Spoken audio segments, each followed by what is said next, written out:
अर्थात जर आपण बघितलं तर न्यायाधीश SR साळुंके हे थेट जे आरोपी आहे भीमराव कांबळे याला देखील काही प्रश्न विचारतायत, कारण जे एव्हिडन्स आतापर्यंत पोलिसांनी कोर्टासमोर ठेवलेले आहेत ते अनेक एव्हिडन्स या ठिकाणी आहेत, मात्र त्याच वेळी आरोपीला काही प्रश्न या ठिकाणी विचारले जात आहेत। हा संपूर्ण प्रसंग आठवतो आणि तसंच त्या पद्धतीची काय शिक्षा, म्हणजे अर्थात शिक्षा त्याला जन्मठेप द्यावी की फाशीची, याच्यावर देखील या ठिकाणी चर्चा सुरू आहे। अर्थात कोर्टाकडून जे बोललं जातंय न्यायाधीशाकडून त्या पद्धतीने या ठिकाणी सुरू आहे। त्याला आरोपीला समोर ठेवण्यात आलेला आहे, तो उभा आहे आरोपी, आणि अनेक लोक त्या ठिकाणी फाशीची शिक्षेची मागणी करतायत। मात्र जर आपण आता बघितलं तर सुरुवातीलाच कोर्टाने त्याला दोषी ठेवलेला आहे। का दोषी ठेवलंय तर ज्या पद्धतीने 1200 पानांचा दोषारोप पत्र पोलिसांकडून ठेवण्यात आलेलं होतं त्याच्यामध्ये बरेच एव्हिडन्स या ठिकाणी आहेत, कारण ज्या पद्धतीने त्यांनी चिमुकलीला खाऊ दाखवत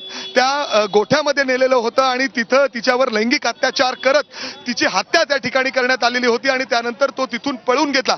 अर्थात ह्या सगळ्या CCTV फुटेज आणि वेगवेगळे एव्हिडन्स त्या ठिकाणी पोलिसांकडे आहे। एवढंच काय तर 55 लोकांचा जबाब देखील पोलिसांनी नोंदवलेला आहे आणि याचाच या 1200 पानांचा जो दोषारोप पत्र आहे त्याचाच आधार घेत या ठिकाणी या सुनावणीला सुरुवात होतीये। त्यावर आरोपी भीमराव कांबळेने पुन्हा एकदा बनाव रचलेला होता। अर्थात न्यायाधीशाने ते सुद्धा या ठिकाणी उल्लेख केलेला आहे। अर्थात बनाव करून फसून त्या मुलीला त्या ठिकाणाहून नेलेलं होतं आणि त्या दिवशी त्या मुलीला गोठ्यात नेलं। या सगळ्या म्हणजे अर्थात ते सगळं रिक्रिएशन देखील पोलिसांनी केलेलं होतं आणि ते देखील सगळे पुरावे कोर्टासमोर ठेवण्यात आलेले आहेत। या सगळ्या गोष्टींचं कोर्ट या ठिकाणी विचार करते।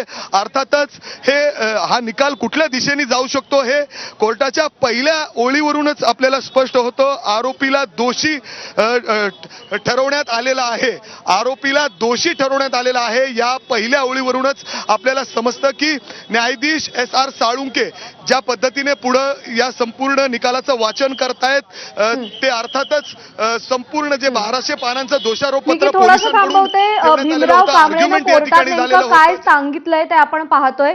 मी पाय घसरून पडलो, तिच्या डोक्याला मार लागला, मी तिला शांत करायचा प्रयत्न केला, ती रडत होती असं भीमराव कांबळे सांगतोय। आरोपी भीमराव कांबळेनं आता कोर्टामध्ये हा नवा बनाव केलेला आहे। त्या दिवशी मी तिला गाठी शेव खायला घेऊन गेलो असं भीमराव कांबळे सांगतोय। मी पाय घसरून पडलो, तिच्या डोक्याला मार लागला, ती रडत होती, मी तिला शांत करायचा प्रयत्न केला असं भीमराव कांबळे सध्या कोर्टामध्ये सांगतोय। प्रसंग आठव तूच आणि नेमकं काय झालं ते सांग असं न्यायाधीशांनी भीमराव कांबळेला सांगितलं। ज्याला दोषी ठरवण्यात आलेलं आहे त्यानं आता हा नवा बनाव रचलेला आहे। अटक केली असेल आणि त्या पद्धतीचा पुरावा आला असेल तर जन्मठेपेपर्यंत शिक्षा होऊ शकते असे वकील म्हणून मला वाटतं। सर, तुम्ही सिनियर वकील असल्यामुळे रेअरेस्ट ऑफ रेअर केस जेव्हा कन्सिडर होतीये तेव्हा काय शिक्षेची तरतूद केली जाऊ शकते, कारण आरोपीचं वय जे आहे ते 65 आहे आणि आता सन्माननीय न्यायाधीश जे आहेत ते देखील आता आरोपीचीच बोलत आहेत। रेअरेस्ट ऑफ रेअर जर केस सिद्ध झाली तर मृत्यूदंडाची शिक्षा त्यामध्ये फाशीची तरतूद आहे ही होऊ शकते असं एक आमचं वकील म्हणून मला असं वाटतं। सर, जे कलम या केसमध्ये लावलेली आहेत त्या कलमाच्या अंडर कुठली शिक्षेची तरतूद आहे? जे काही कलम लावले आहेत ते पोक्सोचा लावलेला आहे, नवीन BNS लावलेला आहे, म्हणजे खुनाचा लावलेला आहे, प्लस रेपचा लावलेला आहे आणि मग हे सगळं जे काही तपासामध्ये निष्पन्न झालं असेल की रेप विथ मर्डर आणि ते रेअरेस्ट ऑफ रेअरमध्ये जर बसलं तर 100% त्यामध्ये फाशी शिक्षा होऊ शकते। आणि जर न्यायालयाला असं वाटलं की संशयावरून अटक केली पण गुन्हा तर घडलाय, त्या मुलीचा बाळाचा मृत्यू झालाय आणि या आरोपीने केला असं सिद्ध झालंय, पण रेअरेस्ट ऑफ रेअर